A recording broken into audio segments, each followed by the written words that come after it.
அஸ்ஸலாமு அலைக்கும் வரஹ்மத்துல்லாஹி பரகாத்துஹு. பிஸ்மில்லாஹிர் ரஹ்மானிர் ரஹீம். அன்பான சகோதர சகோதரிகளே, எல்லாம் வல்ல ஏக இறைவனின் நல்லடியார்களே, சலாத்தும் சலாமும் நபிகள் நாயகம் ஸல்லல்லாஹு அலைஹி வஸல்லம் அவர்களின் மீதும் சத்திய சஹாபாக்கள் மீதும் குறிப்பாக நம் அனைவரின் மீதும் என்றென்றும் நின்று நிலவட்டுமாக, ஆமீன். இன்று நாம் காண இருக்கும் தலைப்பு அபயம் பெற்ற அற்புத பூமி. இறை தூதரின் பிரார்த்தனைகள். மக்கள் விரும்பி செல்கின்ற இடங்கள் உலகில் எத்தனையோ இருக்கின்றன. ஆனால் எங்குமே பார்க்க முடியாத அளவிற்கு கூட்டத்தை மக்காவில் உள்ள இறையில்லமான காபாவில் நம்மால் காண முடிகிறது.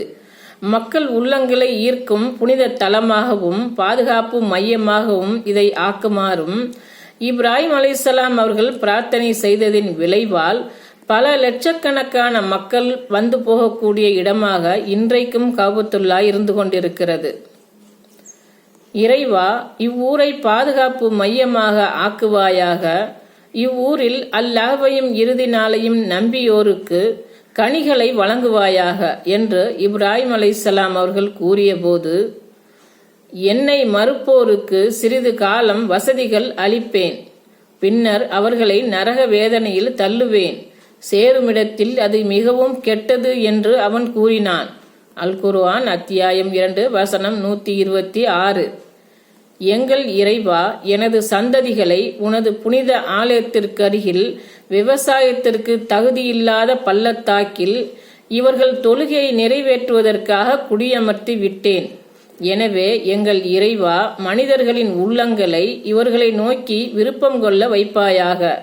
இவர்கள் நன்றி செலுத்திட இவர்களுக்கு கனிகளை உணவாக வழங்குவாயாக. அல் குர்ஆன் அத்தியாயம் 14 வசனம் 37.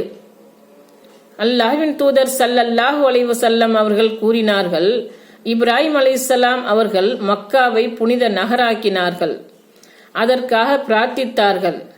இப்ராஹிம் அலைஹிஸ்ஸலாம் அவர்கள் மக்காவை புனித நகராக்கியது போன்று நான் மதீனாவை புனித நகராக்கினேன்.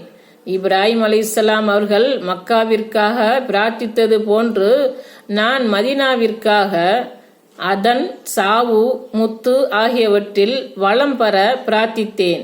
அறிவிப்பவர் அப்துல்லா பின் சயீத் ரலியல்லாஹு அன்ஹு, புகாரி 2129. அஸ்ஸலாமு அலைக்கும் வரஹ்மத்துல்லாஹி வரகாத்துஹு.